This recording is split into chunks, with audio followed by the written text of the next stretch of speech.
मैत्रीं गुरुसु प्रमोदं क्लिष्टेषु जीवेषु कृपावरत्वं मध्यस्थिभावं विपरीतवृत्तौ सदा ममात्मा विधिदातु दे। बोलो परम पूज्य चर्या शिरोमणि आचार्य श्री विशुद्ध सागर जी महाराज की जय। परम पूज्य श्रमण रत्न सुप्रभ सागर जी महाराज की जय। परम पूज्य श्रमण रत्न नगर गौरव पिणस सागर जी महाराज की जय। धर्म प्रेमी बंधुओं, हमने विगत दिनों में पर्वराज दशलक्षण महापर्व की धर्म आराधना की।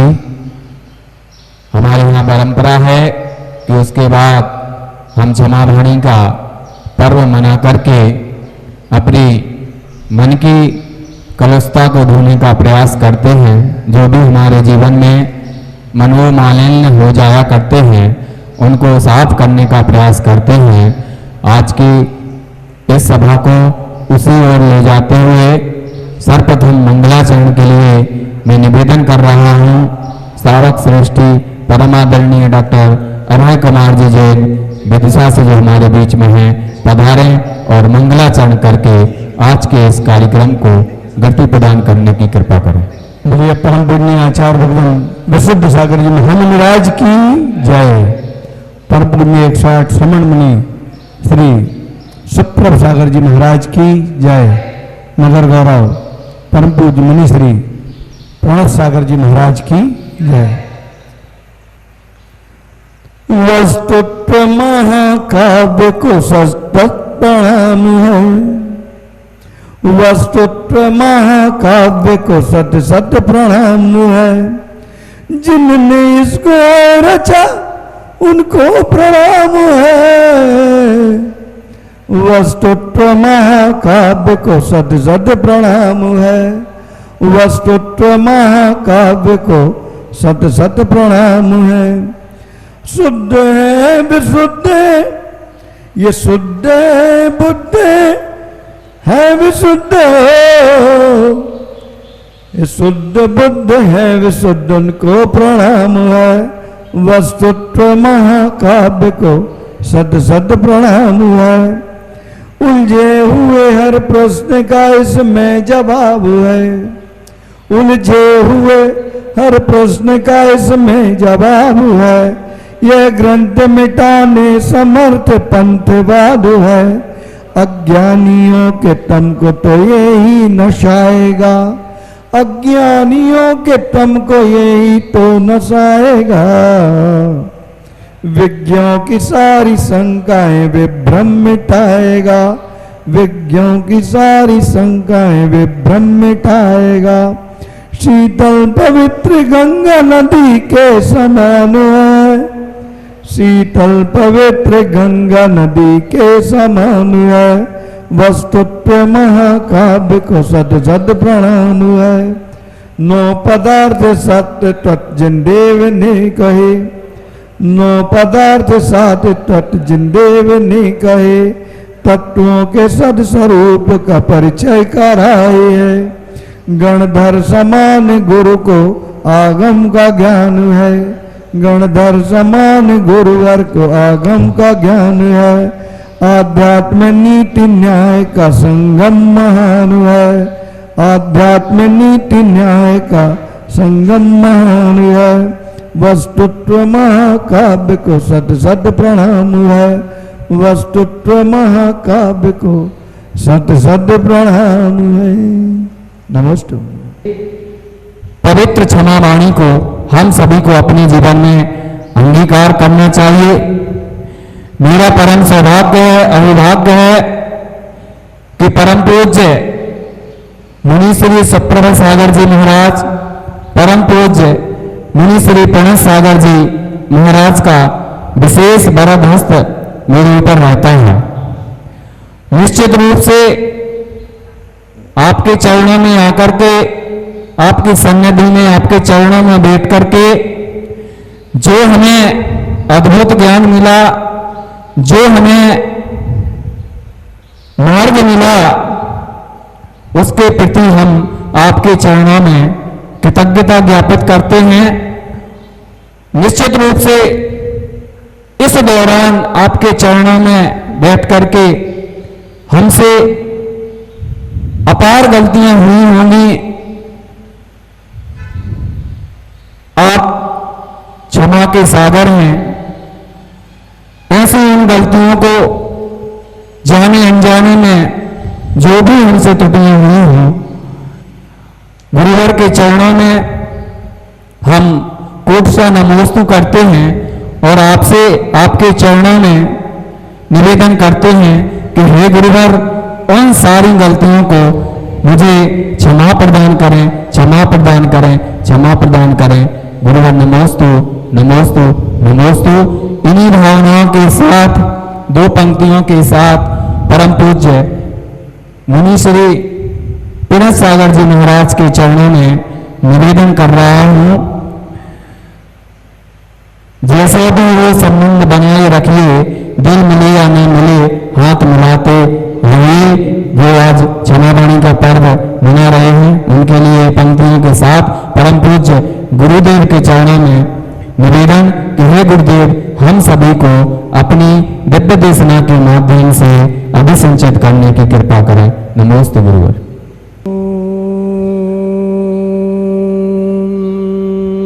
नमः सिद्धेभ्यः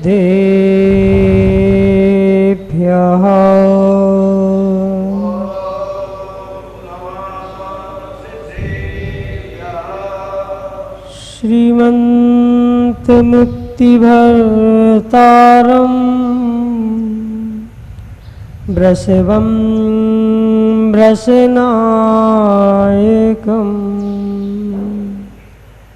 धर्मतीर्थकरं ज्येष्ठं वन्दे नन्तगुणार्णवम्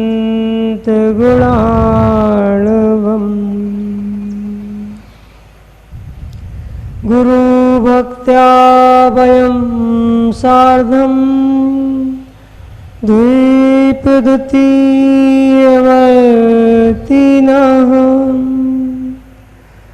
वन्दामहे त्रिसङ्ख्यो नो नवकोटिमुनीश्वरान्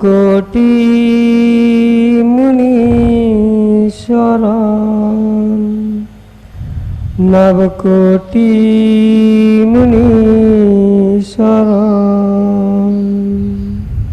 नमो हरिहन्ताणम्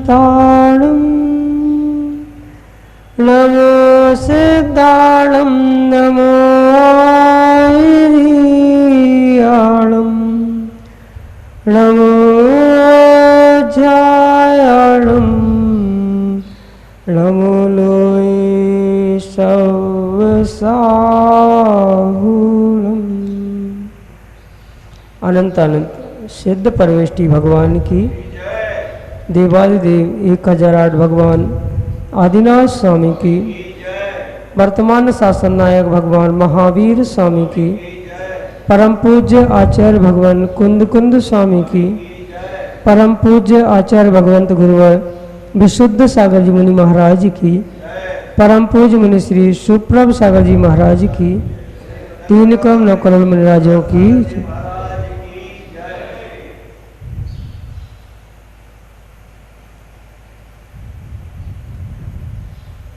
क्षमा वाणी पर्व और क्षमा वाणी का स्वरूप किसी से कहने की आवश्यकता नहीं है, क्योंकि अभी बहुत सारे लोग बोल रहे थे। प्रतीक ने बोला, चंचल ने बोला, डॉक्टर साहब ने बोला और हमारे सरस्वती पुत्र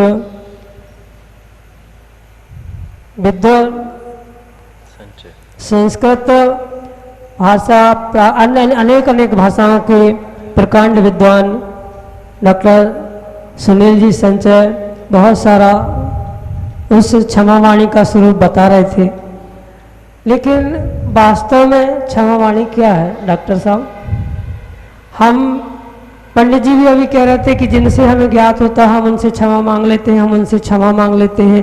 एक इंद्रिय से पंच इंद्रिय तक के जीवों से सभी से क्षमा मांगते हैं, लेकिन क्षमा मांगते हुए कभी विचार किया कि मैंने एक इंद्रिय से लेकर पंच इंद्रिय तक के सभी जीवों से क्षमा मांगी, लेकिन कभी अपने आप से क्षमा मांगी?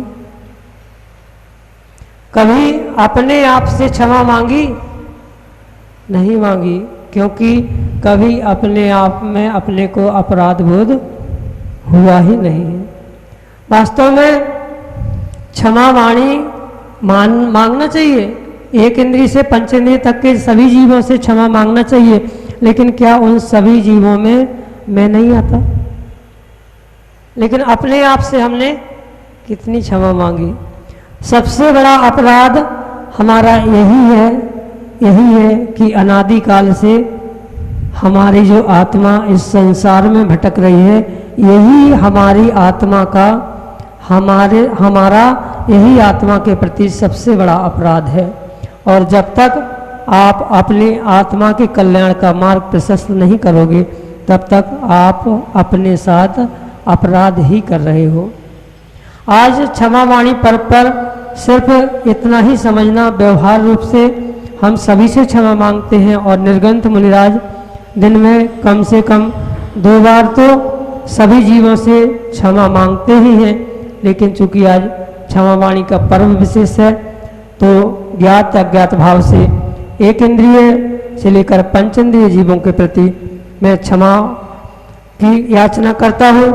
और उन गुरु ने जो मेरे ऊपर परम उपकार किया कि आत्म कल्याण का मार्ग हमारा प्रशस्त किया, ऐसे परम उपकारी गुरुवर के प्रति भी हम यहीं से परोक्ष रूप से क्षमा मांगते हैं।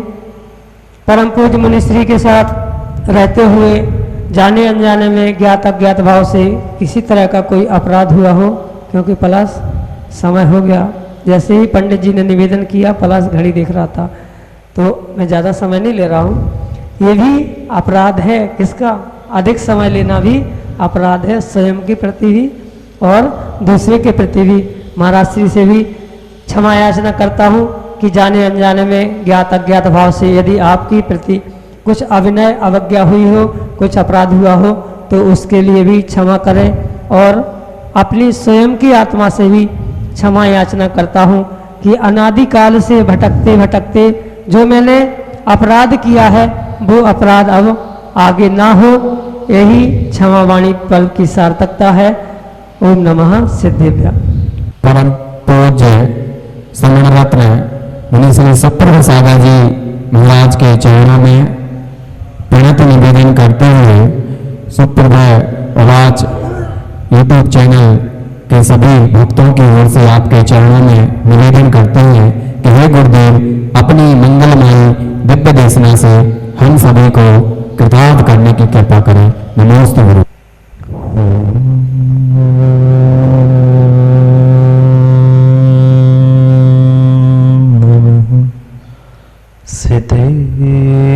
सिद्धेभ्यः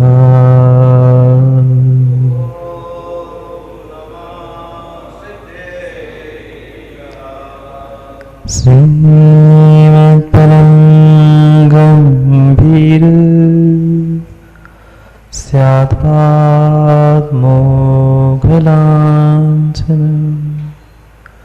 जियात्रैलोक्यनाथस्य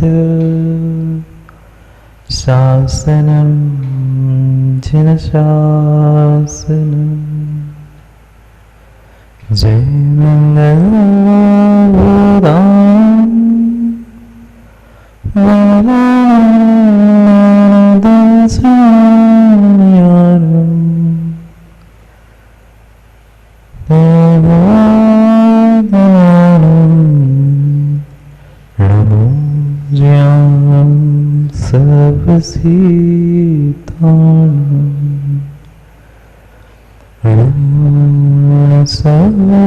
सिद्धे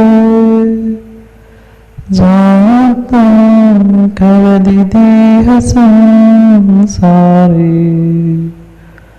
दस दस दादा बजने 10 दावन पे हरम वोचे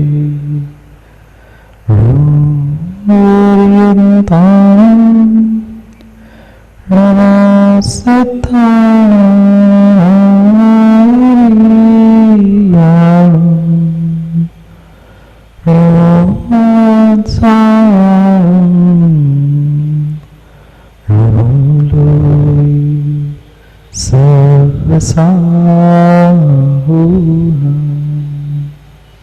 अनंत अनंत परम सिद्ध भगवान की 1008 आदिनाथ भगवान की परम पूज्य आचार्य भगवान कुंद कुंद स्वामी की परम पूज्य आचार्य भगवान गुरुवर विश्व सागर जी महाराज की अनंत स्वामी विश्व धर्म की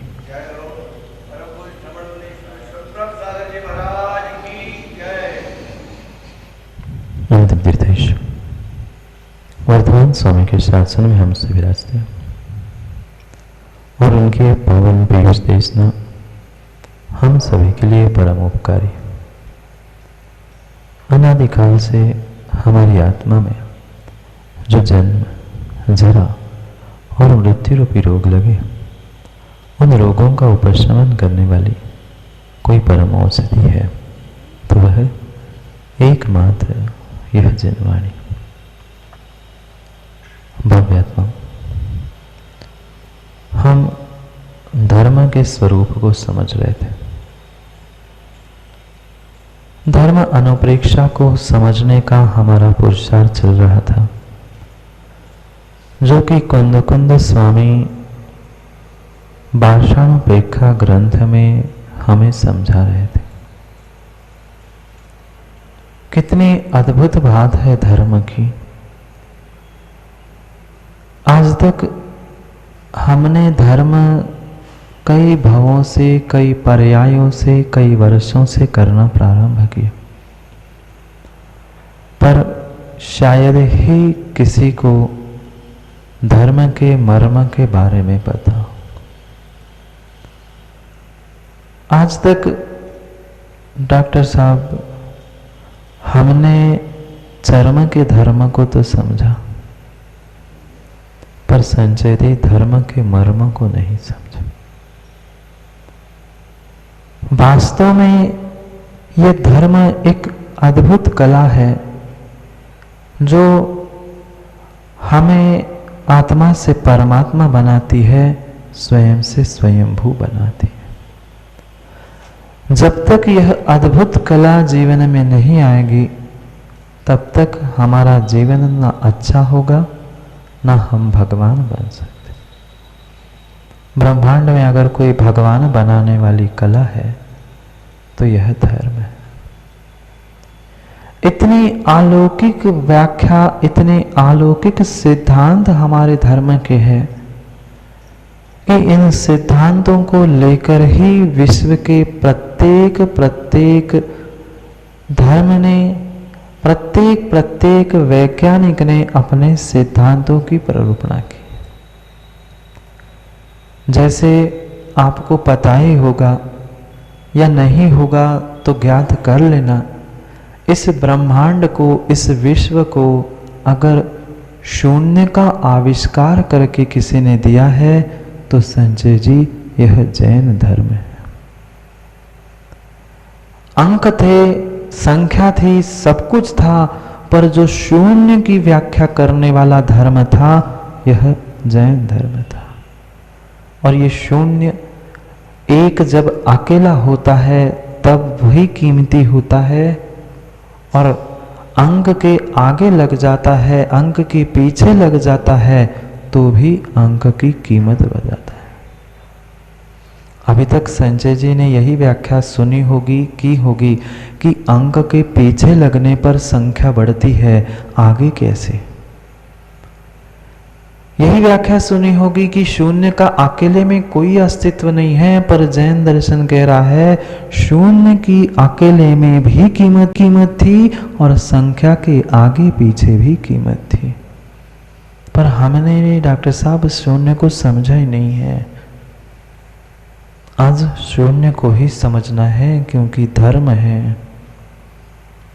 उस धर्म को शून्य होकर ही समझना होगा, क्योंकि धर्म स्वयं में शून्य है और शून्य होने की ही कला सिखाता। जो प्रारंभ किया था 10 लक्षण में भी श्रावक धर्म को और साधुओं के धर्मों को, सबसे पहला अगर कोई धर्म था, पहला शब्द था तो क्षमा था। याद है? उत्तम क्षमा धर्म से हमने प्रारंभ किया था। उत्तम तो धर्म का विशेषण था, धर्म तो क्षमा था। पर उस क्षमा से शुरू हुआ धर्म, आज अगर आप किसी भी प्रकार से अगर ये कह रहे हो, कल भी बहुत सारों ने कहा, आज भी कहा कि अब तो पर्युषण समाप्त हुए, धर्म की क्या व्याख्या। धर्म कहने के लिए अगर 10-15 दिन का भी समाप्त हुआ है तो क्षमा से शुरू होकर संजय जी क्षमा पर समाप्त हो रहा है। ये शून्य की ही कला है, शून्य होने की ही कला है। जहां से गाड़ी शुरू की थी जीवन की, वहीं पर आकर खड़ा कर देने वाला ही धर्म है। आज तक व्यक्ति समझता है हमने लाखों करोड़ों कमा लिए, हम इतने सम्मान प्रतिष्ठा को प्राप्त कर रहे हैं। भाई ये भूल मत जाना, जैसे आए हो इस दुनिया में प्रवीण, वैसे ही जाना पड़ेगा। निर्वस्त्र आए थे, नंगे आए थे माँ के पेट से, और नंगे ही चिता पर पहुंचने वाले हो। कोई कपड़े का टुकड़ा भी बचने नहीं देता संसार। कभी किसी के संस्कारों में नहीं गए आप लोग? साबुत वस्त्र का टुकड़ा भी बचने नहीं दिया जाता जब चिता पर रखा जाता है। शून्य को ही समझना है, भीतर के कसाय भावों को शून्य करके। तभी तो क्षमावाणी, तभी तो क्षमावाणी है। किस बात की क्षमा, किस बात की क्षमावाणी? अगर भीतर की कसाय कम नहीं हुई है तो किंचित भी क्षमावाणी ही नहीं है।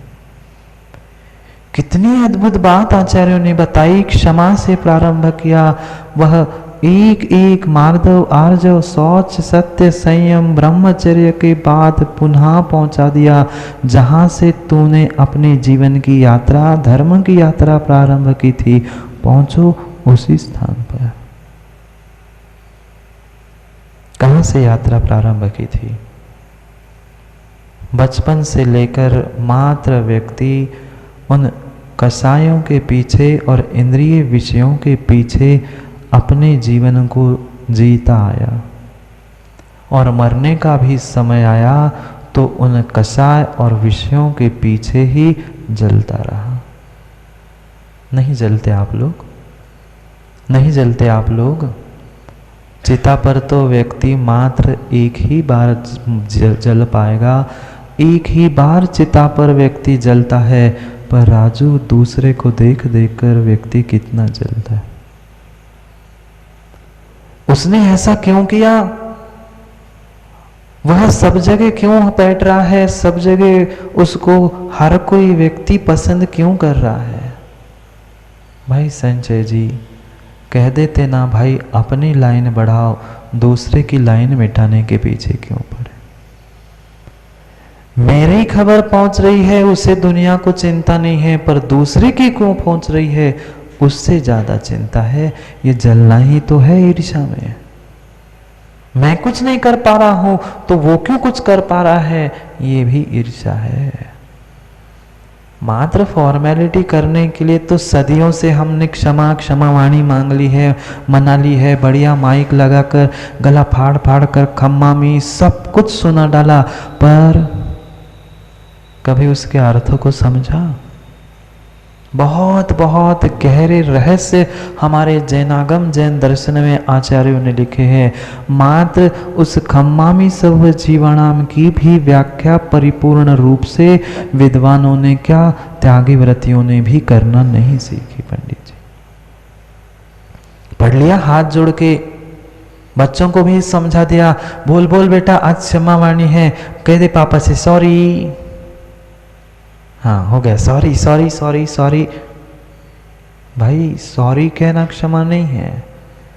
क्षमा मुख से कह देना गलती हो गई अब क्षमा कर देना, ये भी क्षमावाणी नहीं है। पहले क्षमा को समझना होगा, फिर वाणी को समझना होगा और फिर दोनों को मिलाकर जीवन में लाना होगा, तब वास्तव में क्षमा वाणी होगी। कैसी वाणी, कैसे कठोर शब्द हम प्रति समय बोलते हैं, और 1 मिनट पहले कठोर शब्द बोल दिया, दूसरे समय कह दो सॉरी। बहुत अच्छी कह दो या बहुत बुरी बला कह दो।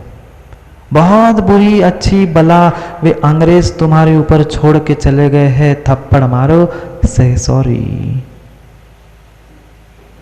ये सॉरी का पर्व नहीं है, ये मात्र क्षमा कर दो कहने का पर्व नहीं है।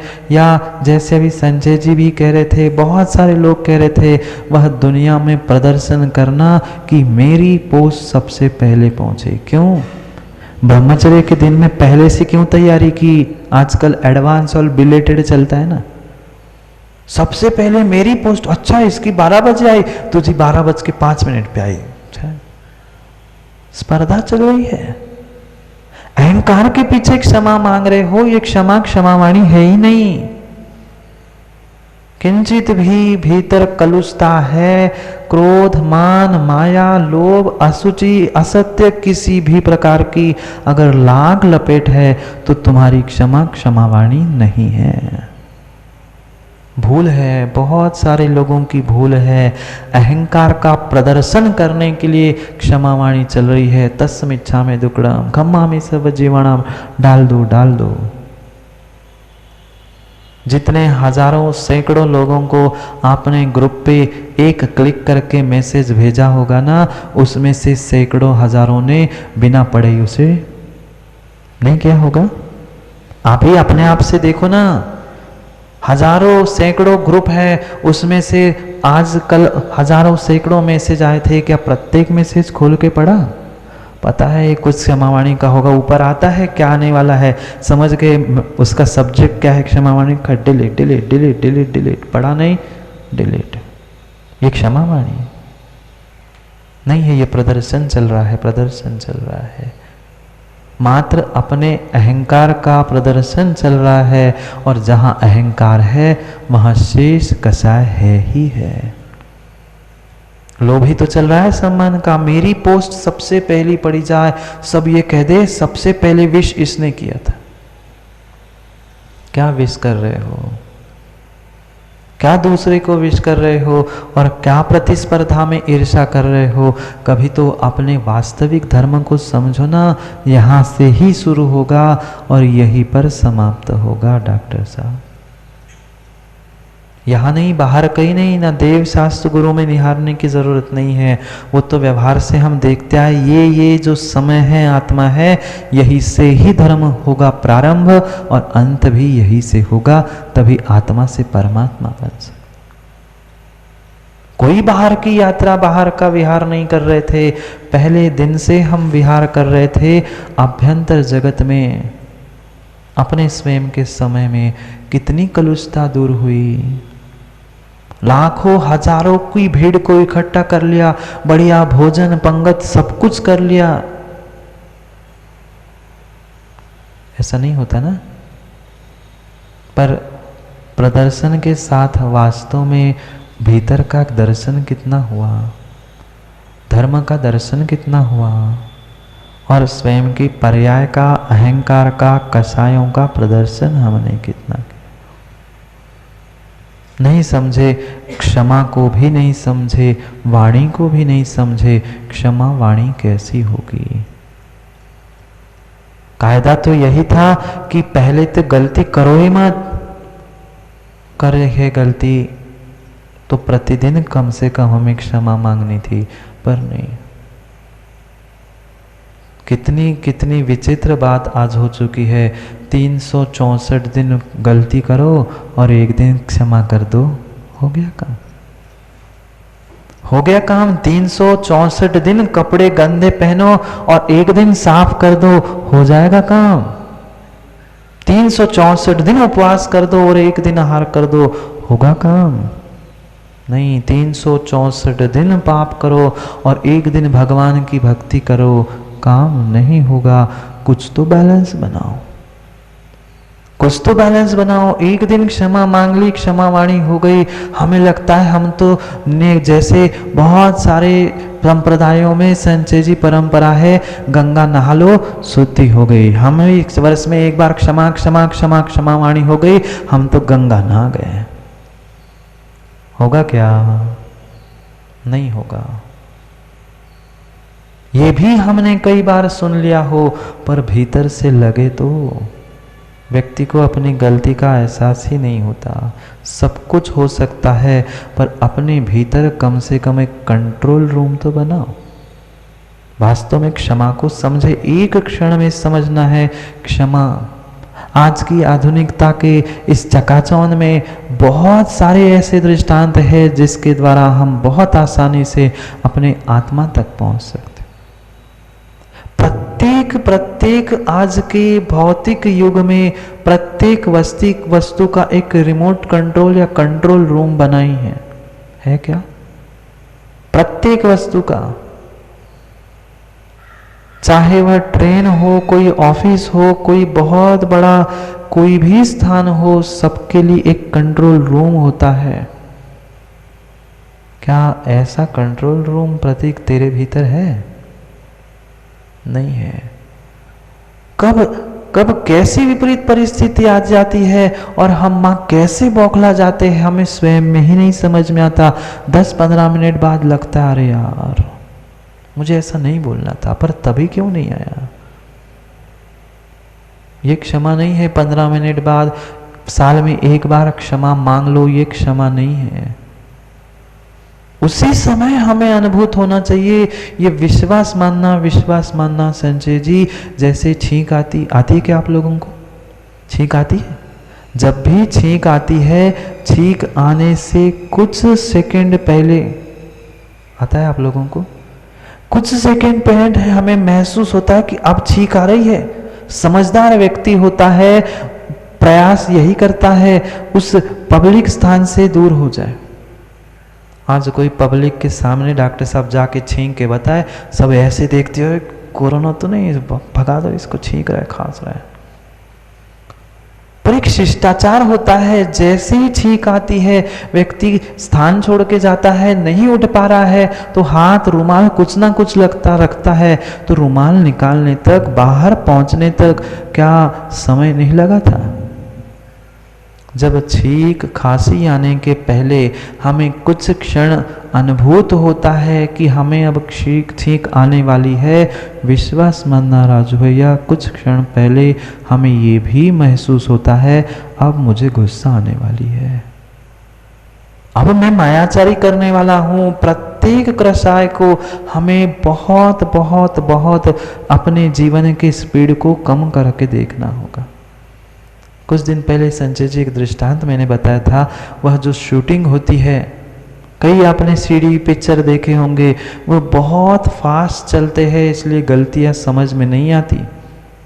वही आपकी शादी की भी बनी होगी ना, उसको फिर से एक बार स्लो स्पीड में देख लेना, आपको स्वयं की भी बहुत सारे लोगों की गलतियां समझ में आएगी।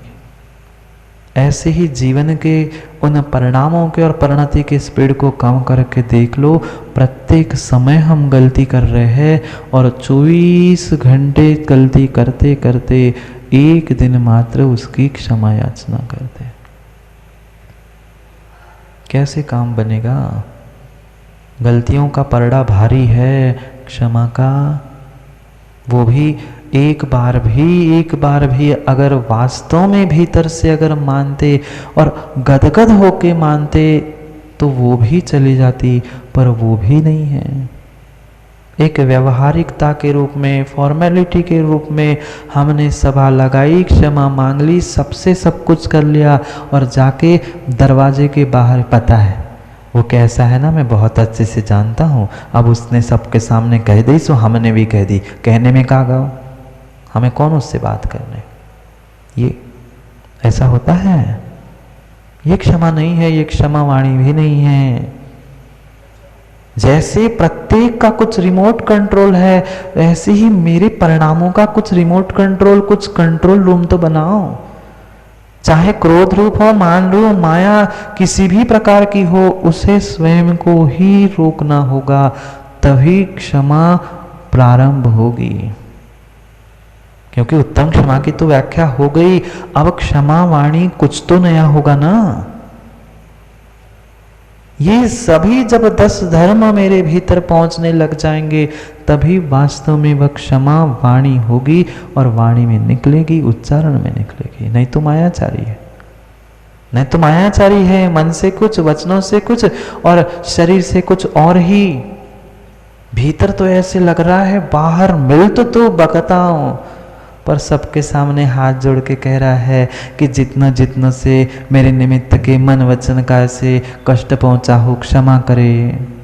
भीतर तो ऐसा लग रहा था, मांग तो रहा हूं उस साले के, पर देखता हूं अब बाजार में मिल तो कैसे कल्याण होगा। वास्तव में ये एक विश्व मैत्री का पर्व है। एक एक इंद्रिय जीव से लेकर हमें पंचेंद्रिय जीव तक मात्र शब्दों में नहीं, पहले क्षमा भीतर होनी चाहिए, तब शब्दों में आएगी तो वह क्षमा वाणी है। क्या अद्भुत बात आचार्य भगवंतों ने लिख दी, खम्मामि सब जीवाणाम सवे जीवा खमंतु में। लिखने वाले ने, पंडित जी, ये नहीं लिखा, लिखने वाले ने सबसे पहले खमंतु में नहीं लिखा, समझना। खमंतु में कभी भी जैन धर्म ने, जैन दर्शन ने पहले मांगना नहीं सिखाया, पहले लुटा दो, पहले स्वयं खाली हो जाओ। सबसे पहला शब्द है खम्मामी, मैं क्षमा कर देता हूं, तुम्हारा तुम जानो भाई। मैं खाली हो गया क्षमा देकर, अब तुम्हें क्षमा करनी नहीं करनी तुम्हारा विषय है। दूसरा कोई होता तो यही कहता, पहले दे दे, क्या दे रहा है बोल, पहले व्यापार तय कर, फिर मैं देता हूं। भगवान के साथ भी जाकर हम यही करते हैं। ऐसा ही हुआ है। ऐसी व्याख्या पुराणों में, आचार्यों ने, ग्रंथों में की ही नहीं। सबसे पहला शब्द खम्मामी, मैं क्षमा करता हूं। मैंने तो ब्रह्मांड के जितने जितने जीव हैं, जिनसे आज नहीं तो कल प्रति कहीं ना कहीं मेरा संपर्क अवश्य हुआ था, ऐसा स्थान नहीं है, ऐसी पर्याय नहीं है, ऐसा कोई क्षेत्र भी शेष नहीं है जहां पर अनंतानंत बार पंच परावर्तन करके हम नहीं आए। बचा है कोई क्षेत्र, बचा है कोई पर्याय, एक बार नहीं, अनंतों बार उन पर्यायों को, क्षेत्रों को, संबंधों को हम प्राप्त कर चुके हैं। इसलिए उन सभी से पहले तो कह दो, भाई ये ले, पहले मैंने दे दी, अब तेरी बारी है। तुम्हें अगर अच्छा लग रहा है, मैं मांग तो रहा हूं, पर देना नहीं देना तेरा काम है। मैंने तो अपने रूप से, अपने तरफ से परिपूर्ण रूप से आपको, सभी जीवों को क्षमा कर दी है। अब आप अपने आप को क्षमा देने के लिए सक्षम समझ रहे हो। अगर अपने आप को वीर मान रहे हो, अपने आप को अच्छा समझ रहे हो, तो मुझे भी क्षमा कर दो। नहीं करोगे तो मैंने तो पहले ही क्षमा कर दी है, मुझे कोई व्यापार नहीं करना। ऐसा जाके दुकान आदि में करते हो क्या? पहले ही 500 रुपये दे दो और फिर कहना अब 500 रुपये में जो जो आए वो दे दो, ऐसा होता है? नहीं, पहले मुझे ये चाहिए, वो चाहिए, उसके रेट सब पता करता है और फिर पैसे देता है। ये व्यापार है, ये क्षमावाणी नहीं है। यह क्षमावाणी है, व्यापार नहीं। क्या सोच होगी उन आचार्य भगवंतों की, जिन्होंने सबसे पहले लिख दिया खम्मामी, ये मेरे पैसे उधार पहले ले ले एडवांस में, फिर माल भेज देना। कभी कभी नया व्यापारी जो होता है राजू, ऐसा ही करना पड़ता है, उसको टोकन अमाउंट एडवांस देनी पड़ती है। भाई ये पैसे, वो विश्वास कैसे करेगा? इसलिए दे रहे, भाई मैंने तो ये एडवांस दे दिया, अब तुम्हें माल देना है तो दे ले, तुम्हें क्षमा करनी है सो कर ले, नहीं तो तेरी मर्जी। ये थी वास्तव में क्षमावाणी। खूब सारे पोस्टों पे, खूब सारे पोस्ट कार्ड पे भी सबने लिखकर छापकर सब कुछ भेज दिया, पर आज तक उसका अर्थ इतना विचार भी शायद किया था क्या पंडित जी? खम्मा में और खम्मंत में पहले मांगने से पहले हमारा धर्म देना सिखाता है, लुटाना सिखाता है। आपके भी नगर में मुनिराज आते हैं बाबूजी? नगर में मुनिराज आए या जहां भी मुनिराज हो, कितने बजे होता है? 8 बजे। आहार डॉक्टर साहब विदिशा में कितने बजे होते हैं? बोलो ना। आहार 9-10 बजे भी हुए, उसके पहले माइक लगा देते हैं। डॉक्टर साहब ट्रस्टी है मंदिर के, कहते महाराज जी ज्यादा नहीं, कम से कम 10 मिनट कुछ उपदेश तो दे दो। पहले मुनिराज से, गुरु से लेते हो, फिर घर में जाकर देते हो। क्या क्या अद्भुत सिद्धांत आचार्यों ने बताए हैं। कोई कितना भूखा प्यासा भी, अंतराय कितनी ही गर्मी हो, तुरंत जाके माइक लगा दिया, महाराज कुछ तो उपदेश करो। 2 रोटी के टुकड़े देने, पर पहले लेते हो फिर देते हो। और वे निर्ग्रंथ पहले लुटाते हैं फिर खड़े होते हैं। देखो, खम्मा में, खमंत में मैंने तो जिनवाणी प्रदान कर ली, अब तुम्हें अगर लग रहा है पात्र दान करना है तो मैं ये मुद्रा लगा के जा रहा हूं, वो भी भीख नहीं मांग रहा हूं। अगर दम हो तो पड़घा के दिखाओ, नहीं है तो लौट के आ गए, शांति से बैठे। पहले लुटाते हैं, पहले लुटाते हैं, फिर कुछ मांगते हैं, फिर कुछ क्षमा भी मांगते।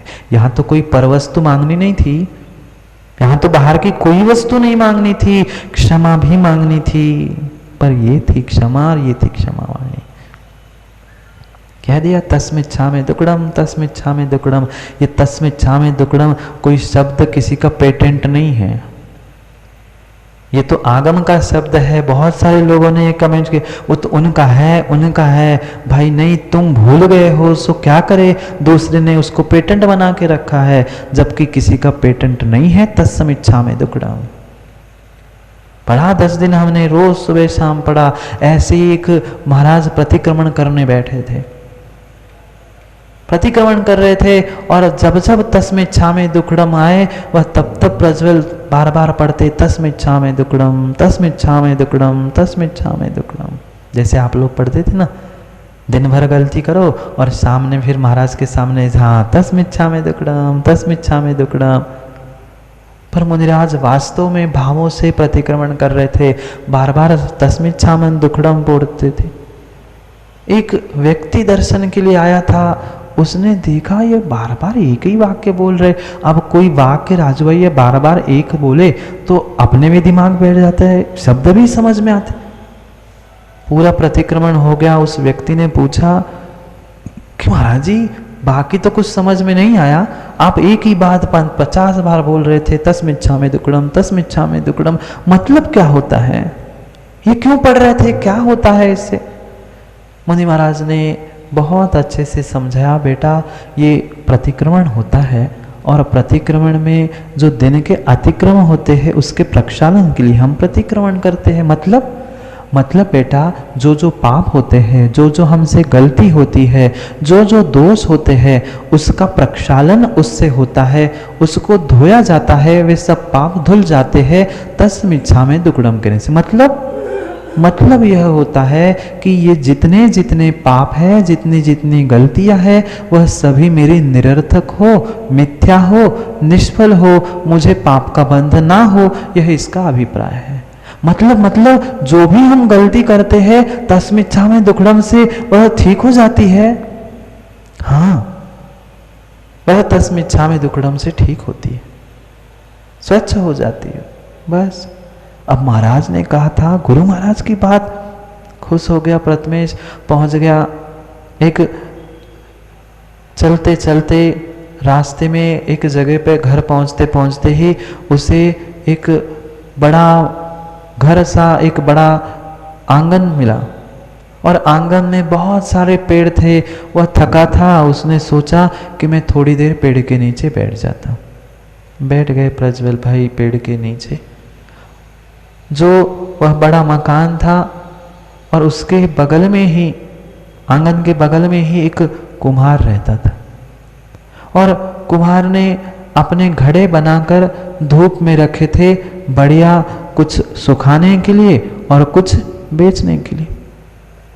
बैठा रहा, अब शांति से तो बैठ ही नहीं सकते, बैठा रहा, देखा घड़े, सोचता है घड़े पके हैं कि नहीं पके, कैसे समझे। वो सोचता है जाके बजा के देखूं, वो सोचता है इतनी दूर जाऊंगा, बजाऊंगा, क्या करूंगा। पास में ही कंकड़ पड़े थे, कंकड़ पड़े थे, एक उठाया, ऊपर का फोड़ दिया। अरे उसे लगा कि मैंने तो गलती कर दी, अगर वो आएगा तो गुस्सा हो जाएगा, मुझे पाप लगेगा, दूसरे का घड़ा फोड़ूंगा। उतने में प्रज्वल को याद आया, महाराज ने मुझे कुछ सिखाया था। क्या सिखाया था? तस्मिच्छामि दुक्कडम, एक कंकड़ ले फोड़ दे, तस्मिच्छामि दुक्कडम, दूसरा कंकड़ होता है, फिर फोड़ दे, तस्मिच्छामि दुक्कडम। करते करते करते करते लगभग सभी मटके फूट गए। अब उसको अंदर से समझ में नहीं आए कुमार को, भाई ना पानी ना ओले कुछ नहीं गिर रहे, ये मटके फूटने की आवाज कहां से आ रही। अब जब उससे रहा नहीं गया, वह दौड़ के बाहर आया और देखता है, अच्छा ये मटके फोड़ रहा था। अब गुस्सा तो आना ही थी, इतने सारे महीनों की उसकी मेहनत कुछ मिनटों में प्रज्वल ने समाप्त कर दी। दौड़ के आया और कहता, क्या करता है, तुम्हारी रोजी रोटी छीन रहा है, इतने सारे मटके तूने फोड़ दिए, तुम्हें पाप लगेगा, मैं दंड कर दूंगा। वो कहता है कुछ नहीं होता, ये पाप भी क्या होता है, कोई दंड नहीं दे सकता। मेरे गुरु ने एक वाक्य बोला है, क्योंकि बार बार बोल रहा था, कंकड़ फूटने के साथ कुछ मंत्रों की भी आवाज आ रही थी, उसको लग रहा था कि कोई ये मंत्रवादी तो नहीं है, इसलिए वो डर के दूर से बात कर रहा था। फिर पुनः उसने एक कंकड़ उठाया, उसके सामने दे मारा, पुनः कह दिया तस्मिच्छामि दुक्कडम। कहते ये क्या नाटक है। वह कहता है मेरे गुरुजी ने प्रज्वल सिखाया है, कुछ भी गलती हो जाए, कुछ भी पाप हो जाए, कुछ भी दोष हो जाए, बोल दो तस्मिच्छामि दुक्कडम, तुम्हारी गलती ठीक हो जाएगी। उसने पुनः एक बार दिखाऊं क्या, पुनः एक पत्थर उठाया, दे मारा। अब कहाँ चैन पड़ती उस कुम्हार को, वह भी दौड़ते हुए घर में गया और उठाई एक लाठी लाई और दे धम से सर पे मारी प्रज्वल के, और कहता है तस्मिच्छामि दुक्कडम। तब प्रज्वल को समझ में आई, मात्र मार के शब्दों में तस्मिच्छामि दुक्कडम कहने से पादों का पापों का प्रक्षालन नहीं होता, ये तो मात्र मैंने शब्दों से की हुई मायाचारी है। ये तो एक दृष्टांत था, पर क्या ऐसी वास्तविकता आज नहीं हो रही? एक मारो और फिर गलती हो गई, क्षमा करो। ये तस्मिच्छामि दुक्कडम एक क्षमावाणी नहीं है। भीतर से वास्तव में हमें लगना चाहिए कि हाँ मुझसे गलती हुई है, मैं उस गलती से दूर होना चाहता हूँ, तभी तुमने तस्मिच्छामि दुक्कडम कहा था, तभी निरर्थक होगा, अन्यथा होने वाला नहीं है होने वाला। समय हो गया राजेश जी क्षमा मांगने का। किससे क्षमा मांगोगे? जिससे हमारा कोई लेना देना नहीं है, ऐसे व्यक्ति से तो हर कोई क्षमा मांगता है, पर जिससे सालों से हमारा बैर चल रहा है, उसे हम फूटी आंखों से भी देखना नहीं चाहते। किस बात की क्षमावाणी? किस बात की क्षमावाणी नहीं है? वास्तव में जो गलती करते ही नहीं वे भगवान हैं। आप इंसान हो मान लिया, पर गलती तो एहसास भी तो होना चाहिए। जो गलती को छोड़ बैठे वे भगवान कहलाते हैं। उन्हें भगवान कहते हैं। जो अपने गलती को छोड़ बैठे हैं उन्हें भगवान कहते हैं। जो गलती कर सुधार करते हैं उसे इंसान कहते हैं। जो गलती कर सुधार करते हैं उन्हें इंसान करते हैं। समझे ना जो गलती को, डॉक्टर साहब, समझे ना जो गलती को उसे नादान कहते हैं। गलती छोड़ बैठे वे उन्हें भगवान कहते हैं। गलती कर सुधार करने वाले को इंसान कहते हैं। जो जो गलती को जानते ही नहीं उनको नादान कहते हैं, पर गलती करते हैं उसे हैवान कहते हैं, उसे हैवान कहते हैं। अब आप हैवान हो कि इंसान हो कि भगवान बनना चाहते हो, यह विचार करना। ऐसा हो ही नहीं सकता कि इंसान से गलती जिंदगी में कभी किसी के निमित्त से किसी के सामने नहीं हुई हो। गलती तो होना इंसान का स्वाभाविक धर्म है, पर उसको स्वीकार नहीं करोगे, सुधार नहीं करोगे तो तुम हैवान की कोटि में जाओगे। इसलिए अपनी गलती को समझे, अपनी गलती का एहसास करे और वास्तव में अपने भीतर से हमें लगना चाहिए कि हाँ मुझसे गलती हुई थी, तत्समिच्छामि दुक्कडम, मुझे क्षमा कर दो। यह वास्तव में मुझे भीतर से लगना चाहिए, तो ही वह वास्तव की क्षमा वाणी है। जाओ क्षमा मांगने के लिए सभी जीवों से, जितने जितने ब्रह्मांड में एकेंद्रिय से लेकर पंचेंद्रिय जीव है, वे सभी जीव हमें क्षमा करे, मैं उनको क्षमा कर रहा हूँ। इन्हीं भावनाओं से हमें यह क्षमा वाणी पर्व वास्तव में मनाना होगा। अन्यथा शब्दों की, वाणी की क्षमा वाणी तो हमने कई बार मनाई, पर वास्तव में कषायों से रहित होकर ईर्ष्या, स्पर्धा, क्रोध, मान, माया आदि प्रत्येक विकार विषयों से दूर होकर अपने आत्मा के साथ साथ सभी जीवों के प्रति जो उदारता का परिचय है, जो विशाल हृदय का परिचय है, वास्तव में वही क्षमा वाणी। जितने जितने प्रत्यक्ष परोक्ष जीवों की मन वचन काय से जो कुछ भी विराधना हुई हो, उन प्रत्येक जीव से हम यही से क्षमा याचना और क्षमा प्रदान करते हुए उस तत्समिच्छामि दुक्कडम क्षमा वाणी पर्व को मनाते। जितने भी जितने हो, चाहे यहाँ बैठे हुए प्रवीण, राजू, आगे पीछे, चाहे व्यवस्थापक हो, बाबूजी हो, जितने भी जीव हो, पंडित जी कह रहे थे आप कौन किससे क्षमा मांगे।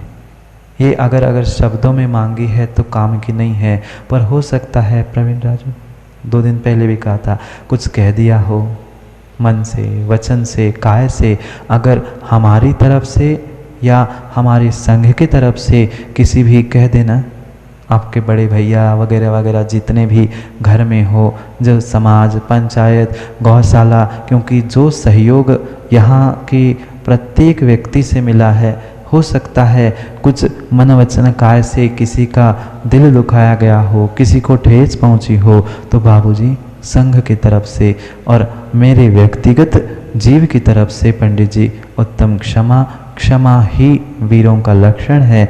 उस क्षमा को मैं आपको देता हूँ और आप भी मुझे क्षमा प्रदान करें।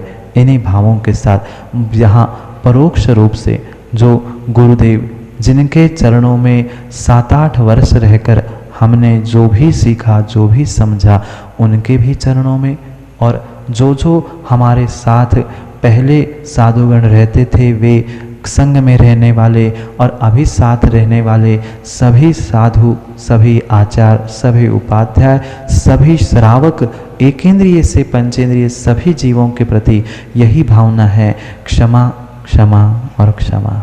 मेरे से क्षमा और आपसे भी क्षमा की उम्मीद है। गलती वह होना स्वाभाविक है, पर गलती अगर हुई हो तो क्षमा, और राजू भैया नहीं हुई हो तो क्षमा, क्योंकि क्षमा के जैसा कोई बड़ा शस्त्र नहीं है जो स्वयं की सुरक्षा करे। इसलिए समय को यहीं पर विराम देते हुए अपने इस क्षमावाणी को यहीं पे पूर्ण करते हैं। वास्तव में क्षमावाणी तभी है जब भीतर क्षमा है। अगर कषायों की कलुषता है तो क्षमा नहीं है। इसलिए ब्रह्मांड के प्रत्येक जीवों से, प्रत्येक व्यक्ति से क्षमा की याचना के साथ क्षमा प्रदान करते हुए आज के समय पर यही विराम लेते हैं। पुनः करेंगे अगली अनुप्रेक्षा, धर्म आदि की व्याख्या, क्योंकि समय आपका हो गया। करेंगे पुनः समय पर समय की बात, क्योंकि समय पे किया गया काम समय को दिलाता है। बोलिए भगवान महावीर स्वामी की